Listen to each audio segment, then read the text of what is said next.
نحمد و نصلی علی رسول الکریم اما بعد فاعوذ باللہ من الشیطان الرجیم بسم اللہ الرحمن الرحیم ان اللہ و ملائکتہ یصلون علی النبی یا ایہا الذین آمنوا صلوا علیہ وسلموا تسلیما اللہم صلی علی سیدنا و شفیعنا مولانا محمد بارک وسلم صلاة و سلام علیک یا رسول اللہ صلی اللہ تعالی علیہ وسلم۔ عزیزان ملت اسلامیہ،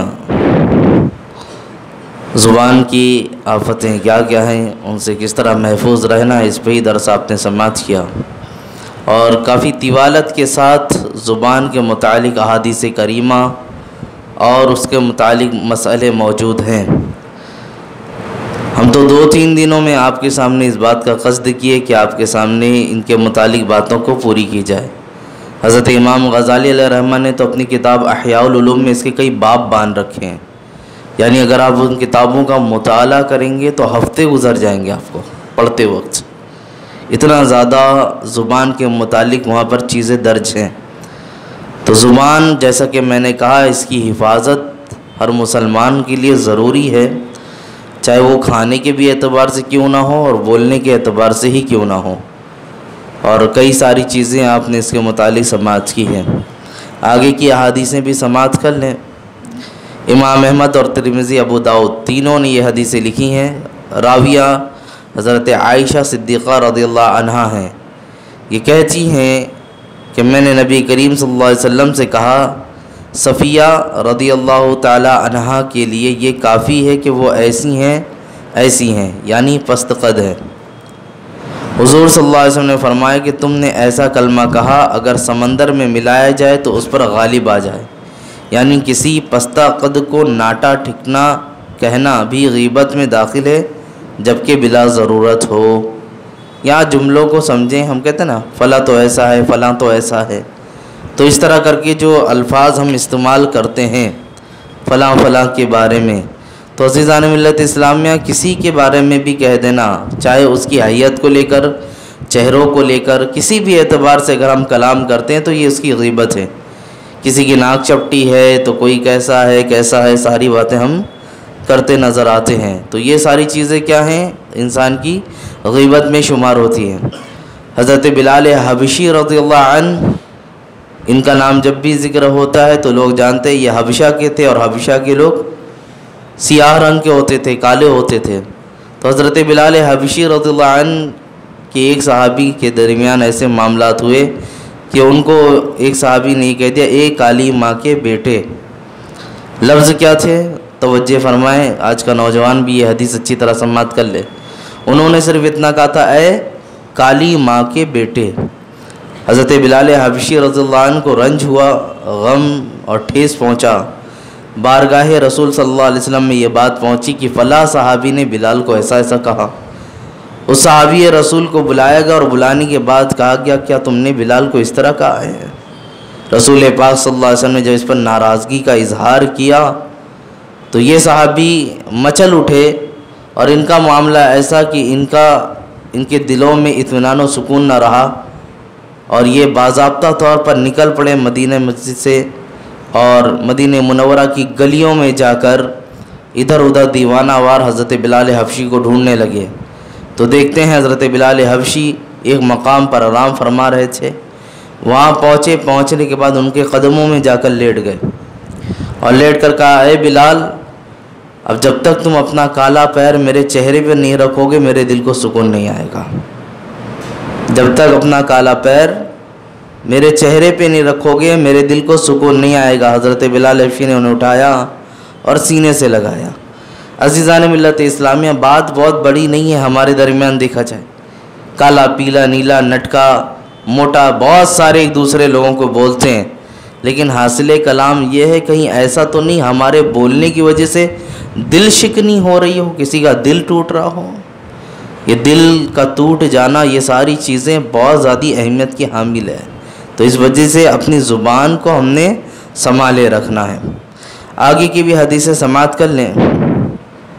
بحیقی نے ابن عباس رضی اللہ عنہما سے روایت کی کہ دو شخصوں نے ظہر یا عصر کی نماز پڑھی، اور وہ دونوں روزے دار تھے، جب نماز پڑھ چکے نبی کریم صلی اللہ علیہ وسلم نے فرمایا تم دونوں وضو کرو اور نماز کا اعادہ کرو اور روزہ پورا کرو اور دوسرے دن اس روزے کی قضا کرنا۔ انہوں نے عرض کی یا رسول اللہ صلی اللہ علیہ وسلم یہ حکم کس لیے؟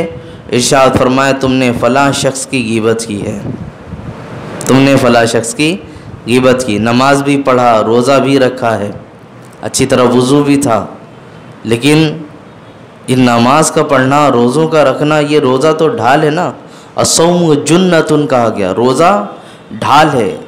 جس طرح ڈھال کا کام ہوتا ہے آنے والی تیریں بھالیں آپ کے جسم کو مجروح ہونے سے، زخم زدہ ہونے سے بچاتی ہیں، یہ روزہ بھی تو ایسی چیز ہے جو آپ کو گناہوں سے بچائے۔ باوجود اس کے کہ روزہ رکھ کر زبان محفوظ نہیں، نگاہیں محفوظ نہیں، تو روزہ کس کام کا ہے آپ کا؟ آپ نے صرف بھوکا رہنے کو روزہ سمجھا، تو یہ روزہ نہیں ہے عزیزوں۔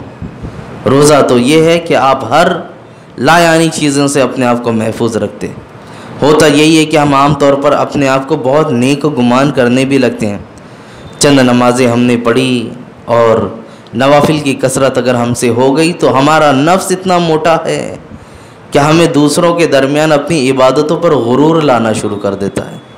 ہم سوچنے لگتے ہیں کہ ہم تو بہت اچھے ہیں، میاں یہ اچھائی کیا، یہ تو رب نے اچھا بنا رکھا ہے ہمیں، ورنہ ہماری کرتوتیں تو ایسی ہیں لوگوں کے سامنے ظاہر ہو جائے تو ہم منہ نہ دکھا سکیں۔ ہم تو وہ ہیں کہ زمین میں اگر قیامت تک دھسائے جائیں تو ہمارے لیے سزائیں کم ہیں، آسمان سے ہمارے اوپر پتھر برسائے جاتے، یہ ساری سزائیں ہمارے لیے ہوتی ہیں عزیزوں۔ لیکن اللہ کا فضل ہے کہ یہ سب چیزیں دیکھنے کے باوجود بھی رب تعالیٰ ہمارے عیبوں پر مطلع ہے، باوجود اس کے وہ ہمارے عیبوں کو چھپائے ہوئے ہے۔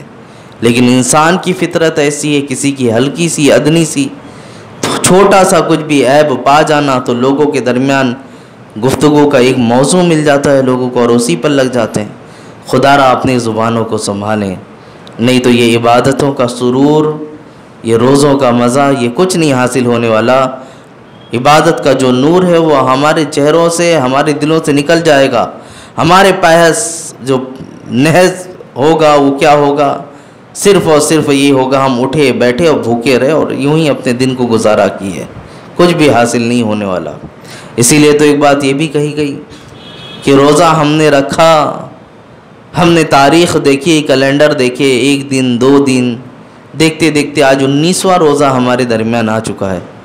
19 روزے آنے کے بعد آیا اب اپنے آپ کو ٹٹول کر بھی تو دیکھ لو، کتنا روزہ رکھ کر ہم نے اپنے آپ کو بدلا کیا، کتنی چیزوں میں تبدیلیاں لائی ہیں۔ آیا جو زندگی ہم نے روزے سے پہلے اختیار کی تھی وہی ابھی بھی ہے؟ تو کیا ان روزے کے رکھنے کا کچھ مقصد حاصل ہوا ہمیں؟ جو فواہشات، جو ننگا پن، نفس کی شرارتوں کا جو سارے نظارے ہم موبائلوں میں کرتے تھے، آیا روزہ رکھ کے ابھی بھی دیکھ رہے ہیں؟ تو کیا مطلب ہمارے روزے نے ہمیں کچھ فائدہ پہنچایا یا یوں ہی ہم بھوکے پیاسے ہیں؟ عزیزان ملت اسلامیہ، یہ قابل غور ہے، غور کرنے کی بات ہے۔ خیر، آگے کی حدیث سماعت فرما لیں۔ بہقی نے عوات کبیر میں حضرت انس رضی اللہ عنہ سے روایت کی کہ رسول پاک صلی اللہ علیہ وسلم نے فرمایا کہ غیبت کا کفارہ میں یہ ہے کہ جس کی غیبت کی جائے اس کے لیے استغفار کیا جائے، اللہم اغفر لنا ولہ، الہی ہمیں اور اسے بخش دے۔ جب کسی کی غیبت کرے تو غیبت کرنے والے کے بارے میں یہ کہہ دے کہ اللہ اسے اور ہمیں، ہم دونوں کی مغفرت فرمائے۔ یہ جملہ بولنے کے بعد ہوتا کیا ہے معلوم ہے؟ اس جملے کی ادائیگی کے بعد اللہ اس شخص کے دل میں آپ کے لیے رحم ڈالے گا اور وہ آپ کے لیے دعائیں مغفرت کرے گا۔ یہ ہوتا ہے اس طرح، جس طرح ہم نے کہا نا اے اللہ ہمیں اور اسے بخش دے، تو اسی طرح وہ بھی آپ کے لیے کہے گا کہ اے اللہ ہمیں اور اسے بخش دے۔ اور ایک چیز یاد رکھنا ہمیشہ، کسی کے، آپ چاہے تو اس چیز کو آزما کر دیکھ لینا، ایک ایسا بندہ کہ جس سے آپ ملاقات کرتے ہیں، آپ جانتے ہیں اس کا آپ کے بارے میں کیا گمان ہے، آپ سب جانتے ہیں، تو آپ کے اوپر یہ بات ظاہر ہو جاتی میں اس سے نفرت کروں کہ محبت کروں، کیونکہ اس کے متعلق آپ کو بات پتہ چل چکی ہے کہ یہ ہے کیسا ہمارے بارے میں۔ اور ایک ایسا شخص جو دور سے ہی آپ دیکھتے ہیں لیکن دیکھ کر اس سے محبت ہوتی ہے. آپ جب بھی ملتے ہیں تو سلام کرتے ہیں, جب بھی ملتے ہیں مصافحہ کرتے ہیں, لیکن بہت زیادہ بات چیت نہیں ہوتی. ہوتا نا ایسے کئی لوگ زندگی میں ملتے ہیں ہمیں, اور کچھ ایسے ہوتے ہیں کہ جن کو دیکھتے ہی دل میں کڑ سی پیدا ہوتی ہے, ایک نفرت سی پیدا ہونے لگتی ہے. یہ ایسا ہوتا ہے. تو آزما کر دیکھ لینا, جن سے محبت پیدا ہوتی ہے آپ کے دل میں, وہ یقیناً آپ کے بارے میں حسن ظن رکھنے والا انسان ہوگا, وہ آپ سے محبت کرنے والا ہوگا, آپ کے بارے میں بھلائی سوچنے والا ہوگا. اسی لیے آپ کے دل نے بھی اس کے لیے بھلا چاہا, محبت کی نظر سے دیکھی. اور جو شخص ایسا ہوتا ہے کہ جس کے بارے میں دیکھ کر دل میں کڑ پیدا ہوتی ہے, تو تفتیش کر کے دیکھ لینا, کہیں نہ کہیں اس کے دل میں آپ کے بارے میں کھٹا پن ضرور ہوگا. اسی لیے دل بھی اسے ایکسیپٹ نہیں کرتا. تو اپنے اندر کسی کے بارے میں کھٹا پن لائی مت, کیونکہ جو چیز ہم دوسرے کے بارے میں گمان کر رہے ہیں, ہم بھی تو ایک کے دوسرے بنیں گے. یہ بھی تو ہے. آیا جو چیز ہم دوسرے کے بارے میں گمان کر رہے ہیں, تو یہ چیز ہم بھی تو بن سکتے ہیں دوسرے کے لیے. تو ان چیزوں پر ہم نے نظر کرنی کہ یہ گمان اور یہ ساری چیزوں سے بچ جائیں. یہ سب چیزیں ایسی ہیں جو زبان کو آفتوں میں مبتلا کرتی ہیں. آنکھیں نظارے دیتی ہیں, دماغ میں گمان پیدا ہوتا ہے, دل میں کھٹا پن ہوتا ہے. سب کی ترجمانی ہماری زبان کر رہی ہوتی ہے. دلوں میں جتنی چیزیں موجود ہیں سب کو ہماری زبان بیان کر رہی ہوتی ہے. اس لیے اپنی زبانوں کو محفوظ رکھیں. تو دعا آپ کو بتا دی گئی کہ جب جب اس طرح کے معاملات آئے تو دعا کیا کریں. آپ چاہیں تو اردو میں بھی بول سکتے ہیں, اے اللہ ہمیں اور اسے بخش دے. اور عربی کے الفاظ یاد کرنا ہو تو عربی کے الفاظ بھی یاد کر, اللہم اغفر لنا ولہو, اللہم اغفر لنا ولہو, یہ لفظ ہے الفاظ. ٹھیک ہے, آگے کی حدیثیں سماعت کر لیں. فرماتے ہیں امام احمد, ابو داؤد اور حاکم تینوں نے یہ حدیث لکھی ہے کہ مسور بن شداد رضی اللہ عنہ سے روایت ہے کہ رسول اللہ صلی اللہ علیہ وسلم نے فرمایا, جس شخص کو کسی مرد مسلم کی برائی کرنے کی وجہ سے کھانے کو ملا, اللہ تعالیٰ اس کو اتنا ہی جہنم سے کھلائے گا. اور جس مرد کو مسلمان کی برائی کی وجہ سے کپڑا پہننے کو ملا, اللہ تعالیٰ اس کو جہنم کا اتنا ہی کپڑا پہنائے گا.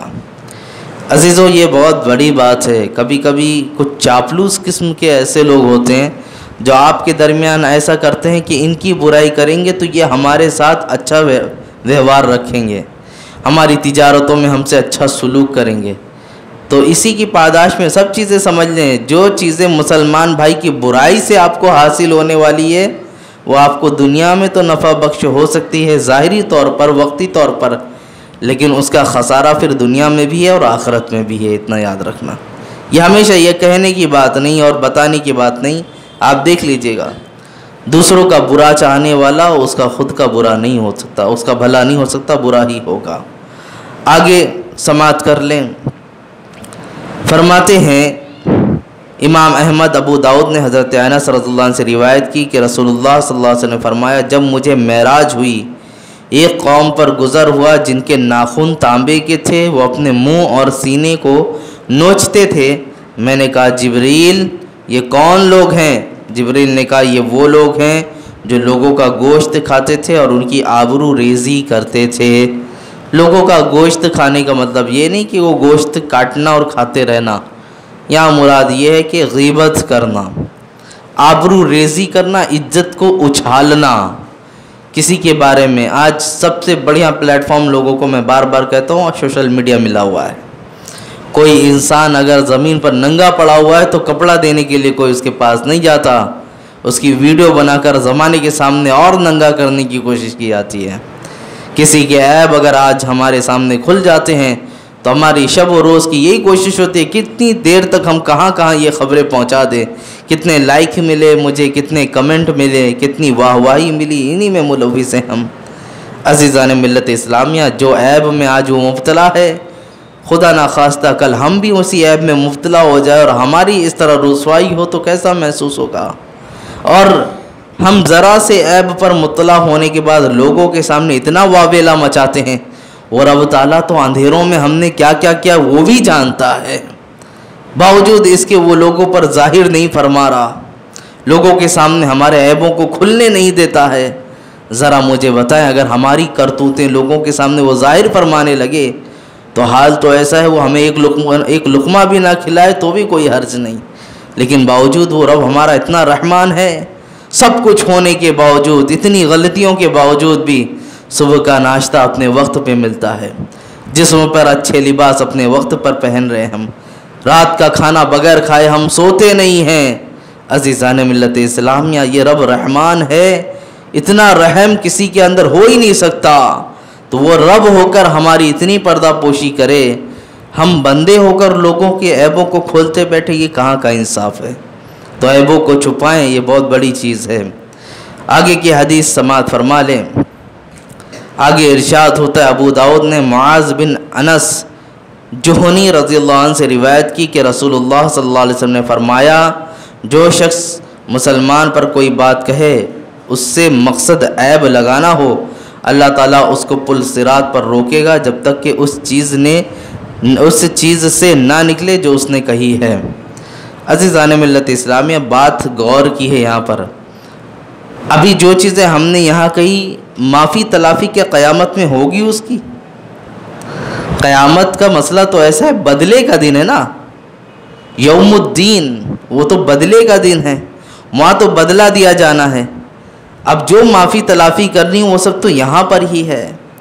عزیزان ملت اسلامیہ، اب ذرا سوچیں، پل صراط سے گزرنے سے روک دیا جائے گا، مطلب سمجھیں، پل صراط یہ ہے کیا؟ بار بار دعا بھی کرتے ہم لوگ، اللہم اہدنا الصراط المستقیم، اے اللہ ہمیں سیدھے راستے پر چلا، پھر یوں ہی کہتے اے اللہ ہمیں پل صراط سے آسانی کے ساتھ گزرنے کی توفیق عطا فرما۔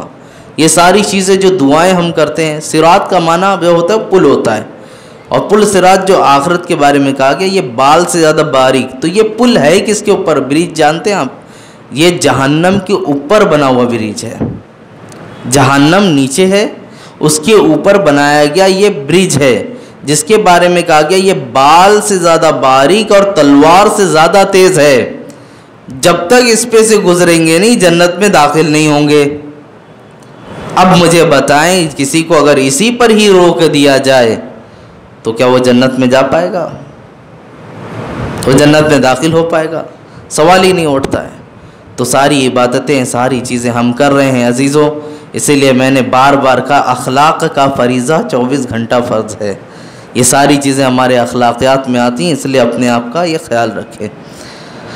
آگے کی بات سماعت فرما لے، میں مختصر سب چیزیں عرض کرتا ہوں۔ بحیقی نے اسماء بنت یزید رضی اللہ عنہا سے روایت کی کہ رسول اللہ صلی اللہ علیہ وسلم نے فرمایا، جو شخص اپنے بھائی کے گوشت سے اس کی غیبت میں روکے، یعنی مسلمان کی غیبت کی جا رہی تھی، اس نے روکا تو اللہ پر حق ہے اسے جہنم سے آزاد کر دے۔ تبھی وعید آپ نے سنائی، اب مجدہ سنایا جا رہا ہے۔ آپ کے درمیان کوئی شخص تھا، وہ غیبتوں میں ملوث تھا، کسی کی برائی کر رہا تھا، عیب جوئی کر رہا تھا، آپ نے اسے منع فرما دیا، جانو تو بھائی جیسا بھی ہے اللہ بدلہ دے گا، ہمیں نہیں ہوتا کہ ہم اس کی برائیوں میں پڑیں، اللہ ہدایت دے، اللہ بخش دے۔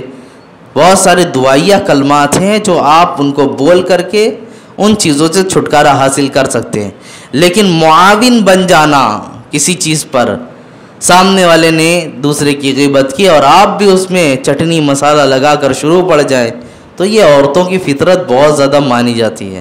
عورتوں کا تو حال ہی یہی ہوتا ہے، ان کو اگر بیماریاں بھی بتائی جائیں تو سامنے والی کی بیماری سے زیادہ ان کی خود کی بیماری نکلتی ہے، ارے آپ اپنا کیا بتاتے ہو، ہم تو اس سے زیادہ بیمار ہیں۔ اسی طرح اگر اچھائی کے بھی معاملات آئے تو ان سے زیادہ ان کے اندر اچھائی نکلتی ہے، اور جب بھی برائی کی بات آتی ہے تو یہ سب سے اچھے بنتے ہیں اور سامنے والا سب سے زیادہ برا ہوتا ہے۔ تو عزیزوں میں بتانا یہ چاہتا ہوں، یہ ساری چیزیں جو ہیں عورتوں کی ہیں، مردوں کا یہ شیوا نہیں ہے، مردوں کو تو بچنا چاہیے، اور جو کہ جب عورتوں میں یہ چیزیں زیادہ ہیں تو عورتوں کو تو ان احادیث وغیرہ پہ نظر کرنا چاہیے کہ اس کی وعیدیں کیا کیا ہیں۔ اللہ ہم سب کی حفاظت کرے۔ آگے کی احادیث سماعت کر لیں، چند مسئلے وغیرہ بھی ہیں، میں وہ بیان کر کے پھر آپ کے سامنے انشاءاللہ اس چیپٹر کو کلوز کرتا ہوں۔ بحیقی نے حضرت انس رضی اللہ عنہ سے روایت کی کہ رسول اللہ صلی اللہ علیہ وسلم نے فرمایا، جب فاسق کی مدح کی جاتی ہے رب تعالیٰ غضب فرماتا ہے اور عرش الہی جنبش کرنے لگتا ہے۔ ایک ہوتی ہے زبان سے لوگوں کی برائی کرنا، اور ایک ہوتا ہے ایسا شخص جو فاسق ہے، فاجر ہے، گناہ گار ہے، لیکن بس اب ہمدردی میں اس کی دلجوئی کے لیے بہت سارے ہوتے ہیں نا پارٹی والے لوگ، ان کے کالی کرتوتے سے کتابیں بھر گئی ہیں، زمین لال ہیں، لیکن جب اسٹیجوں پہ کھڑے ہوتے ہیں تو جس ایریے میں جاتے ہیں تو جو بلانے والے لوگ مدح سرائی میں لگ جاتے ہیں، ان کی تعریفوں میں لگ جاتے ہیں۔ کیا ہوگا ان کی تعریف کرنے سے؟ ان کو بھی کچھ ٹکڑے مل جائیں گے کھانے پینے کے لیے، تو میاں تمہیں دنیاوی اعتبار سے تو مل سکتے ہیں، لیکن فاسق و فاجر لوگوں کا تعریف میں مبتلا ہو جانا، ان کی مدح سرائی کرتے رہنا، یہ آپ کو ہلاکت میں مبتلا کر دے گا۔ اسی لیے اس بات کا خیال رکھیں کہ دیکھیں کہ کس کے بارے میں کیا جملے نکل رہے ہیں آپ کے، کس کے بارے میں اچھائی برائی ہو رہی ہے، کس کے بارے میں کیا بیان ہو رہا ہے، اپنی زبان پر کنٹرول رکھیں۔ اب چند احادیث کریمہ کے متعلق جو مسئلے نکلے ہیں وہ مختصر میں آپ کے سامنے پیش کرتا ہوں۔ کہتے ہیں کہ غیبت کے یہ معنی ہے کہ کسی شخص کی پوشیدہ عیب کو جس کو وہ دوسروں کے سامنے ظاہر ہونا پسند نہ کرتا ہو اس کی برائی کرنے کے طور پر ذکر کرنا، اور اگر اس میں وہ بات ہی نہ ہو تو یہ غیبت نہیں بلکہ بہتان ہے۔ بہتان میں نے بتایا تھا نا، بہتان کسے کہتے ہیں؟ ایک تہمت لگا دینا، کسی کے اندر کوئی برائی موجود ہے تو غیبت ہے آپ نے کہا، اور اگر وہ برائی موجود نہیں ہے تو یہ کیا ہو گئی؟ اب بہتان ہو گئی۔ اور بہتان کا مسئلہ ایسا ہے کہ وہ لوٹ کر خود ہی آتا ہے، جس کے لیے کہا گیا وہ لوٹ کر خود آپ کے اوپر ہی آئے گا، تو اس سے بھی بچنا بہت ضروری ہے۔ میں نے حضرت امام مالک کا پورا واقعہ بھی سنایا تھا کہ عورت نے بہتان تراشی کی تھی تو ہاتھ چپک گیا تھا، آپ کو یاد ہوگا، 80 کوڑے لگائے گئے تھے، تو یہ قرآن مجید میں اس کی سزا بھی لکھی ہوئی ہے۔ خیر، یہاں پر ایک بات لکھی گئی قرآن مجید کی جس میں غیبت کے حوالے سے ہی ہے، لا یغتب بعضکم بعضا ایحب احدکم ان یاکل لحم اخیہ میتا فکرہتم، تم آپس میں ایک دوسرے کی غیبت نہ کرو، کیا تم میں کوئی اس بات کو پسند کرتا ہے کہ اپنے مردہ بھائی کا گوشت کھائے؟ اس کو تو تم برا سمجھتے ہو۔ اب احادیث کریمہ میں جو بات کہی گئی اس کے متعلق آپ نے سماعت کیا، قرآن کی صریح آیت بھی مل گئی کہ قیامت کے دن لوگوں کو حاضر کیا جائے گا اور انہیں کہا جائے گا اپنے بھائی کا کچا گوشت کھائیں۔ میاں جانور کا کچا گوشت کھانے نہیں ہوتا تو بھائی کا کیوں کھانے کے لیے کہا گیا؟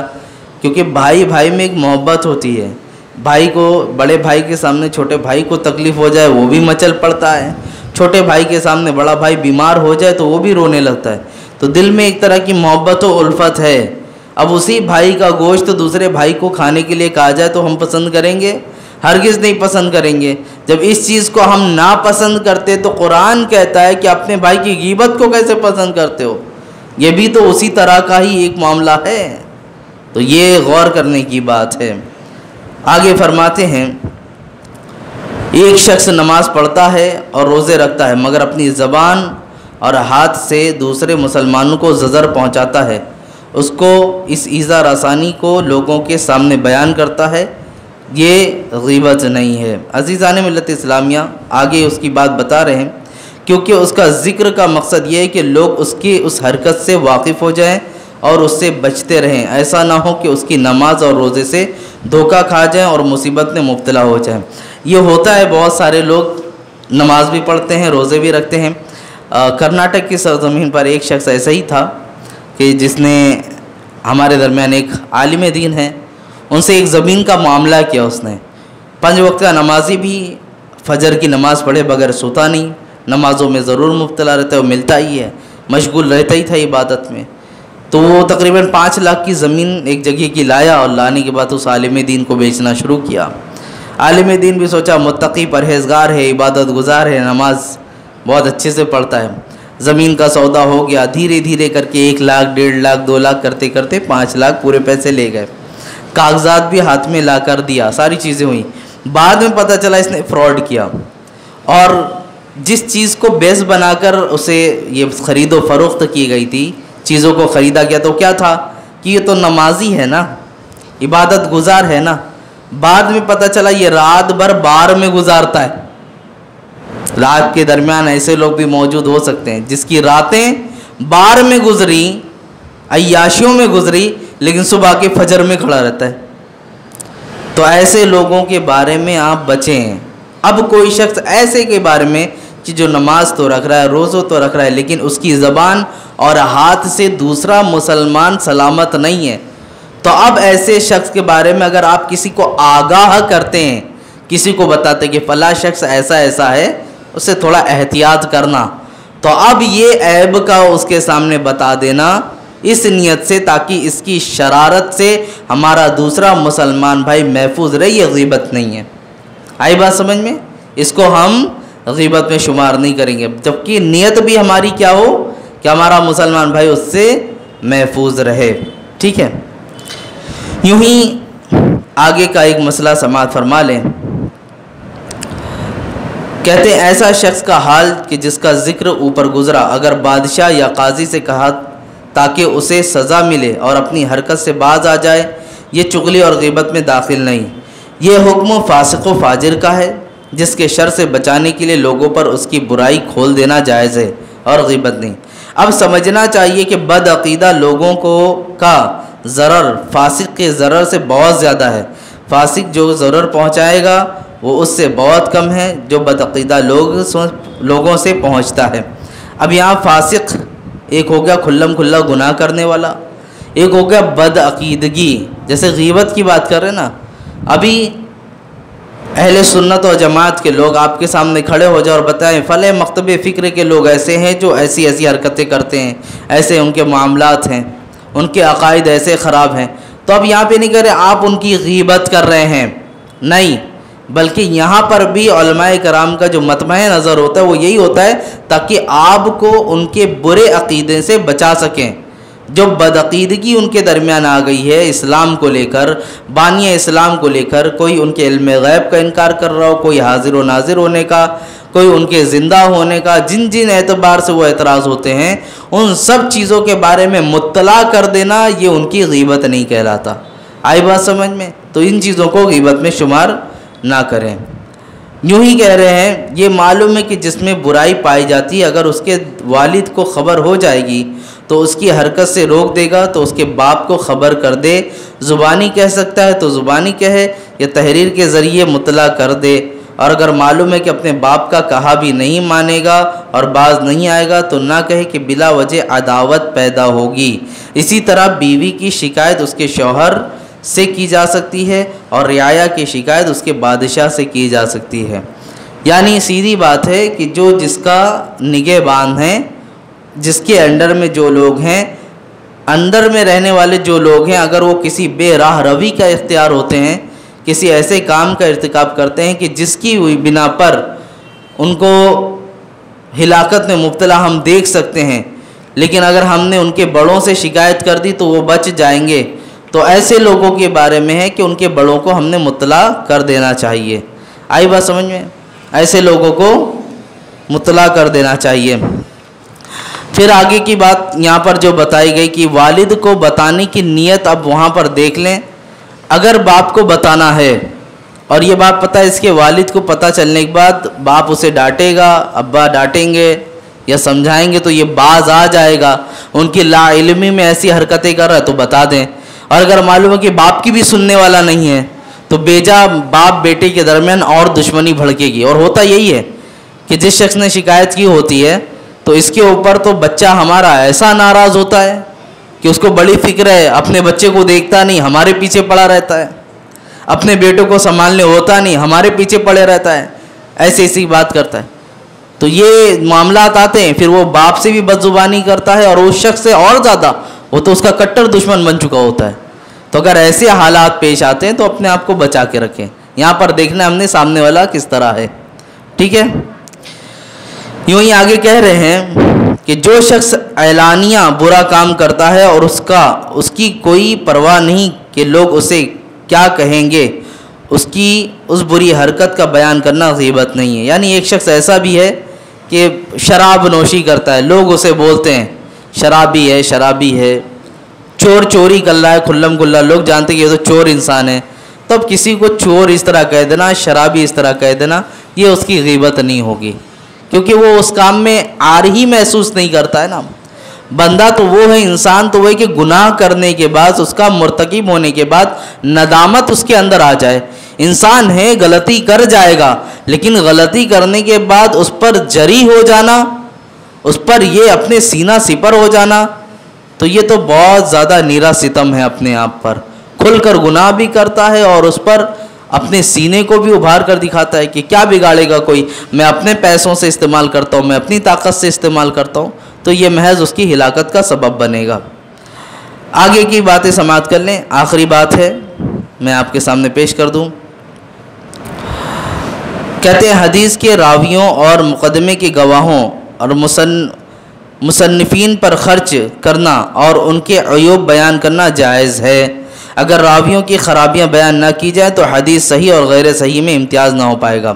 یہاں ایک بات علمی آپ کے سامنے کہہ رہے ہیں، جیسے کہ حدیث مبارکہ جو ہم تک پہنچتی ہے، میں تھوڑی علمی باتیں کرتا ہوں آپ کو۔ جیسے ہم نے کہا مسلم شریف کی حدیث ہے، بخاری شریف کی حدیث ہے، تو صحاح ستہ یہ 6 کتابیں ایسی ہیں کہ جن کی حدیث کو بہت معتبر سمجھا جاتا ہے۔ تو یہ کتاب میں جو حدیثیں لکھی ہیں یہ کیٹیگری ہیں حدیثوں کی، تو صحیح حدیثیں یہ اعلیٰ درجے کی ہوتی ہیں۔ اب ان میں ہوتا کیا ہے، حدیثیں کب صحیح ہوتی ہیں، کب ضعیف ہو جاتی ہیں، یعنی ضعیف حدیث کا مطلب کمزور حدیث نہیں، یعنی وہ ایتھنٹک نہیں رہتی بہت زیادہ ہمارے لیے، ہم اس کو دلیل نہیں بنا سکتے، دلیل بنا کر لوگوں کے سامنے پیش نہیں کر سکتے۔ ہاں اگر وہ فضائل میں ہے تو ایک مسئلہ الگ ہے، مسائل میں اس طرح ہم اسے دلیل نہیں بنا سکتے۔ تو یہ حدیثیں کب صحیح ہوتی ہیں کب ضعیف ہوتی ہیں، حالانکہ حدیثیں تو سب سرکار صلی اللہ علیہ وسلم نے فرمائی ہے، قول تو رسول پاک صلی اللہ علیہ وسلم کے ہیں، یا صحابہ کرام نے فرمائے ہیں یا تابعین نے فرمائے ہیں، ان تینوں کے درمیان کے ہی معاملات ہیں۔ لیکن اسی بات کا کبھی کبھی صحیح ہو جا رہا ہے، یعنی ایک کیٹیگری اعلیٰ درجے کی مل رہی ہے، اور ایک حدیث ہے کہ ضعیف ہو جا رہی، تو ہوتا کب ہے، ان کے درمیان جو راوی ہوتے ہیں، جب راوی عیبدار ہو جائیں تو یہ حدیثیں بھی عیبدار ہو جاتی ہیں۔ مثال کے طور پر 10 لوگ تھے، آپ نے روایت سنی ہوگی کہ فلاں صحابی نے فلاں سے روایت کی، فلاں صحابی نے فلاں سے روایت کی، انہوں نے ان سے روایت کی، اور یہ کہتے ہیں کہ رسول پاک صلی اللہ علیہ وسلم نے اس طرح ارشاد فرمایا۔ تو یہ جو روایت ہوتی ہے ایک کے بعد ایک کے بعد ایک کے بعد، اب یہاں پر ہونا سب کا ثقہ ہونا ضروری ہے، عادل ہونا ضروری ہے، صادق ہونا ضروری ہے۔ ان کے زندگی میں اگر اتنا سا بھی اس بات کا شائبہ آ گیا کہ یہ بھولنے کو ان کا تھا، یا ان سے کبھی جھوٹ کی تہمت بھی لگی، کچھ بھی اگر انہوں نے بولا بھی نہیں لیکن جھوٹ کی تہمت بھی لگی ہے، تو اب اس تہمت کی بنا پر ان کی حدیثیں ضعیف ہو جائیں گی۔ اتنی باریکیاں ہیں یہ اسلام جو ہم تک پہنچا، اور حدیثیں جو ہم تک پہنچی ہے یہ یوں ہی نہیں پہنچی ہیں۔ اسماء و رجال جو ہے صحابہ اکرام کی زندگیاں، حضرت امام بخاری رضی اللہ عنہ کوئی بھی حدیث لیتے تھے تو ڈائریکٹ یوں نہیں لیتے، ابھی ایک حدیث میں اگر 10 راوی ہیں تو 10 راویوں کی زندگی سے مطلع ہو جانا، ہر ایک کے بارے میں یہ بات پتہ چل جانا کہ اس نے زندگی میں کبھی آیا جھوٹ تو نہیں بولا ہے، کبھی ان پر تہمت تو نہیں لگی ہے، تامل ضبط ہے کہ نہیں، یہ بھولنے والے تو نہیں تھے۔ ان سب چیزوں کو جاننے کے بعد پھر رسول پاک صلی اللہ علیہ وسلم نے کیا فرمایا اس کو اب لکھ کر پھر حضرت امام بخاری رضی اللہ عنہ محو خواب ہوتے تھے، رسول پاک صلی اللہ علیہ وسلم خواب میں آتے، آنے کے بعد آقا کریم صلی اللہ علیہ وسلم مسکرا دیتے تو سمجھ جاتے تھے یہ حدیث صحیح ہے، اور اگر نہیں مسکرا دیتے تو پھر اسے مٹا دیا کرتے تھے۔ یہ ہے بخاری شریف۔ عزیزان ملت اسلامیہ، اس کا مقام ہم نے سمجھا نہیں کہ یہ ہے کیا، اسی لیے بخاری شریف بہت لوگ بخاری کی حدیث حلوہ بنا کر رکھے رہتے ہو، بخاری کی حدیث ہے، ہمیں تو بولنے میں بہت آسان ہوتا ہے لیکن یہ لکھی کس طرح گئی ہے۔ تو یہ جو حدیثوں کا ضعیف ہونا، قوی ہونا، ساری چیزیں آتی ہیں، یہ کس پر ڈیپینڈ ہوتا ہے، راویوں کی وجہ سے یہ ساری چیزیں ہوتی ہیں۔ تو بہرکیف زبان سے ہی تعلقات رکھنے والی ساری چیزیں ہیں، اور بھی چند مسائل ہیں، وقت چونکہ زیادہ ہو رہا ہے میں زیادہ وقت نہیں لوں گا، اس لیے کل کے ٹاپک میں انشاءاللہ اس کو بھی شامل کر کے ایک نئے ٹاپک کے ساتھ آپ کے سامنے حاضر ہوں گے۔ اللہ رب العزت ہم سب کو کہنے سننے سے زیادہ عمل کی توفیق عطا فرمائے۔ اے پاک پروردگار عالم، جو کچھ بیان ہوا اس پر ہمیں بھی عمل کی توفیق عطا فرما، ہمیں اپنی زبانوں کو تمام تر لغویات سے محفوظ رکھنے کی توفیق عطا فرما، اس روزوں کے صدقے ہم سب کو گناہوں سے محفوظ فرما۔ مولا یہ رمضان المبارک کے عشرے ہم سے رخصت ہونے والے ہیں، اے اللہ ہم سب کو بخش کر بخشوں میں شمار عطا فرما، اے اللہ ہم سب کے گناہوں کو معاف فرما دے، ہم سب کے سیئات کو حسنات میں تبدیل فرما۔ نفس کی شرارتوں کی بنا پر جتنے گناہ کیے مولا، آئندہ ان سب گناہوں سے ہم ہم سب کو بچنے کی توفیق عطا فرما۔ استغفر اللہ ربی من کل ذنب واتوب الیہ، وصلی اللہ تعالی علی خیر خلق محمد وآلہ وصحبہ اجمعین برحمتک یا ارحم الراحمین۔ السلام علیکم ورحمۃ اللہ وبرکاتہ۔